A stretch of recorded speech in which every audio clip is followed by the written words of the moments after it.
보통 업무를 할 때는 업무 휴대폰으로 하고 개인 휴대폰을 안 가르쳐 주거든요. 그게 우리 일반적인 상식이잖아요. 그러면 경찰 입장에서는 개인 휴대폰을 들여다봐야 되겠어요? 업무폰을 들여다봐야 되겠어요?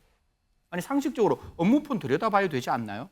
저는 그렇게 생각이 드는데요. 그리고 학교에 조금만 관심 있으면 하이톡 저도 알고 있는데 저 여식 이미 대학생임에도 불구하고 저도 하이톡을 알고 있는 사람 중에 한 사람인데 그럼 하이톡 내용은 확인이 했어야 되지 않느냐. 서울 서희초등학교 교사가 사망한 지 한 달이 넘었습니다. 이 선생님이 극단적인 선택을 하게 된 배경 중에 하나로 지목된 게 바로 이른바 연필 사건이었는데요.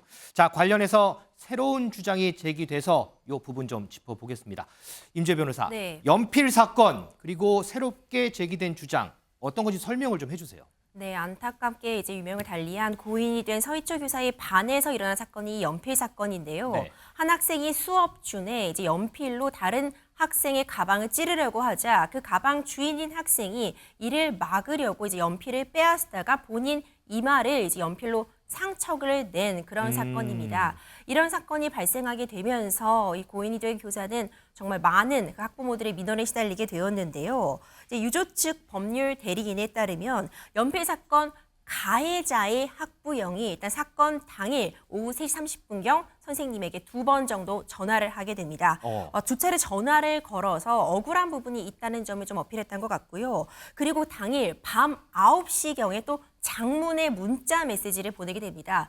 사실 9시는 다 퇴근을 한 시간이잖아요. 맞아요. 이때에도 쌤이 장문의 문자를 보내게 되고요. 다음 날 오전 9시 30분에는 선생님과 연락을 할 수 있는 창구인 그런 메신저, 업무용 메신저로 다시 또 장문의 메시지를 보내서요. 사실관계를 피해 학생에게도 좀 확인할 필요가 있다. 우리 아이가 억울한 점이 있다는 내용을 좀 강력하게 주장을 했던 것 같습니다. 그러면 그 전에 했던 거는 그 해당 선생님의 개인 휴대폰으로 한 거고 그 뒤에 이제 교사 업무용 메신저로 또 이렇게 한 거예요, 그러면? 그렇죠. 그 전에는 업무상을 활용하고 있었던 그 휴대폰으로도 연락을 했었던 거고요. 네. 그 이후에는 이제 학교가 공식적으로 연락할 수 있는 창구인 이 하이톡이라고 하는 또 메신저를 이용했던 거죠. 그리고 그 이후에는 또 실제로 검찰 수사관으로 알려진 이 A 씨의 남편이 직접 학교에 찾아오기도 했습니다. 아하. 이 과정에서 이제 선생님께서는 그럼 이번엔 피해 학생의 학부모에게 또 연락을 취해서 사실관계 확인이 필요하다 또 이런 메시지를 남기니까 또 이번엔 또 피해 학생 학부모 측에서는요. 나는 선생님이 대동하신 자리에서 가해 학생으로부터 사과를 받아야겠다.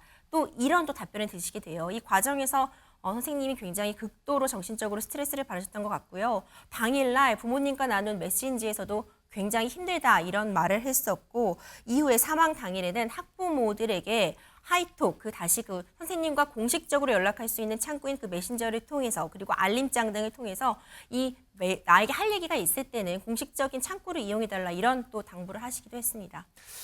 자, 이번 서희초 사망 사건의 선생님 유족 측의 주장은 어쨌든 이 연필 사건의 가해 학생의 부모는 한 분은 경찰관이고 한 분은 검찰 사무관이었다라는 부분, 그리고 이 학부모가 이 선생님의 개인 휴대폰으로도 연락을 했고 그 이후에 교사 업무용 메신저로도 또 재차 문자를 남겼다라는 부분들이 이 유족 측 변호사의 입을 통해서 전해졌습니다. 그런데 승지연 변호사, 네. 일전에 이제 경찰에서 밝힌 거는 통화 내용 확인해 보니까 고인의 개인 휴대폰으로 직접 전화한 내역은 이거 발견되지 않았다 이런 얘기를 했었거든요. 이건 네. 이 얘기는 배치가 되잖아요, 그러면. 사실 저 경찰 저 발표가 있을 때 저 속으로 머릿속에 물음표 100만 개가 이렇게 만들어졌거든요. 저 앵커 혹시 휴대폰 몇 개세요? 회사에서 휴대폰 주세요? 하나 쓰죠. 아이고 회사에서 휴대폰 따로 안 주세요? 개인 휴대폰만 쓰죠. 개인? 보통 이제 일을 하게 되면 업무폰 휴대폰이 있고 개인 휴대폰이 있어요. 보통 업무를 할 때는 업무 휴대폰으로 하고 개인 휴대폰을 안 가르쳐 주거든요. 그게 우리 일반적인 상식이잖아요. 그러면 경찰 입장에서는 개인 휴대폰을 들여다봐야 되겠어요? 업무폰을 들여다봐야 되겠어요? 아니 상식적으로 업무폰 들여다봐야 되지 않나요?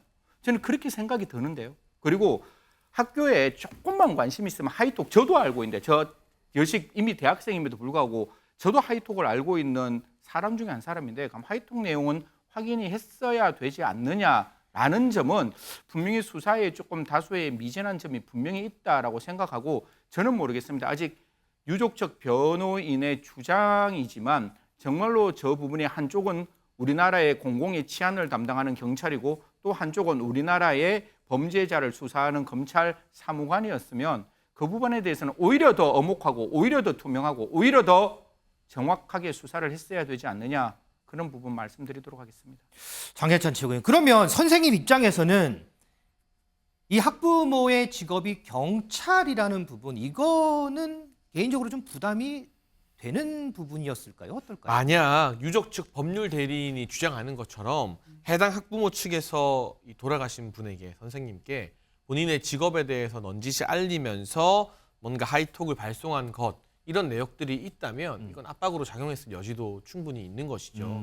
그래서 단순히 또 직업 유무에 대해서 직업에 대해서 알았느냐에서 한 발 더 나아가서 그 직업 그러니까 경찰이나 검찰 수사관이라는 직업이나 신분을 내세워서 뭔가 부당한 압력을 조금이라도 행사한 정황이 있거나 네. 선생님이 심적 부담을 느낄 만한 발언을 한 부분이 있다면 그 역시도 수사 과정에서 하이톡 대화 기록이나 이런 것들 다 보면서 파악해야 하는 것이고요. 중요한 것은 돌아가신 분의 가족분들, 유가족분들이 한 점 의혹도 남기지 않게 철저하게 수사를 할 필요가 있다는 것입니다. 지금 나오는 발표 결과는 제가 봐도 좀 물음표가 나올 수밖에 없거든요. 이 정도로는 좀 미진하다는 생각이 들어서요. 더욱더 철저한 수사가 필요해 보입니다. 그래서 이제 그런 관점에서 민주당 이원욱 의원이요. 경찰과 검찰이 온정주의로 고인의 사망 원인을 은폐한 것은 아닌지 의심스럽다 이렇게 의문을 제기했어요.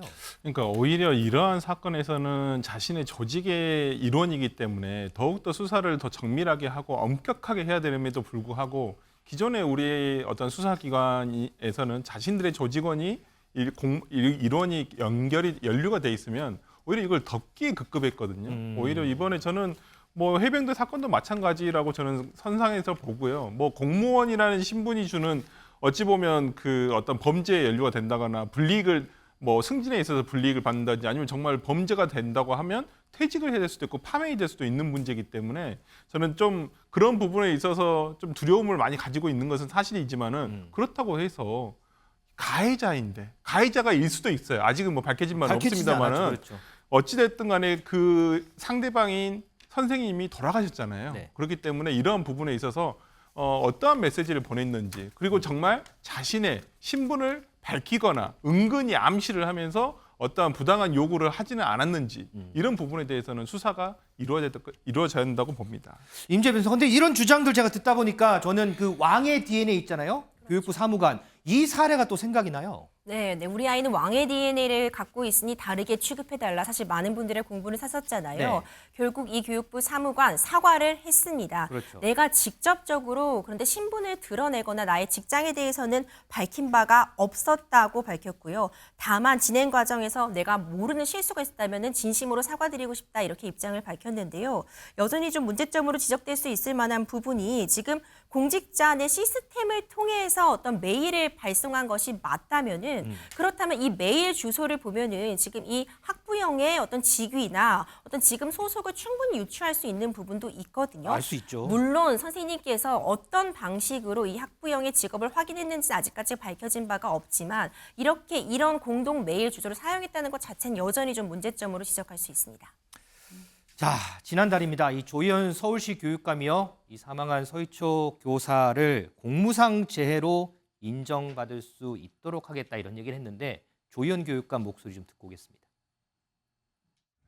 학생을 가르치는 일에 누구보다 열정과 책임감으로 헌신하셨던 고인의 명복을 빕니다.